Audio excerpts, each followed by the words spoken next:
Kelompok pejuang Libanon Hizbullah melakukan serangkaian serangan dengan menyerang wilayah Israel secara bertubi-tubi pada Kamis 8 Februari 2024. Peristiwa itu dilakukan pasca kehilangan nyawa pimpinan Khatib Hizbullah di Irak.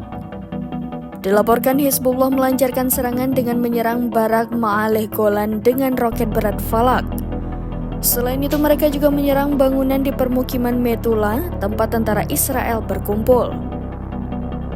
Di hari yang sama media Israel melaporkan bahwa ada 3 tentara Israel yang cedera serius karena rudal yang diluncurkan Hizbullah pagi ini ke Kiryat Shmona dan Biranit. Kemudian pada malam harinya Hizbullah menyerang pangkalan udara Meron dengan roket Falak. Beberapa roket pun menghantam pangkalan lalu lintas udara penting yang strategis bagi Zionis.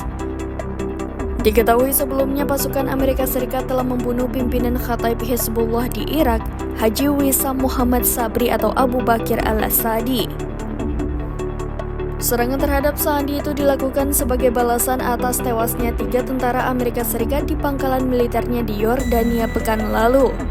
Adapun serangan itu dilancarkan oleh Amerika Serikat pada Rabu 7 Februari 2024. Mereka menargetkan mobil yang dinaiki komandan senior tersebut di Baghdad, Irak.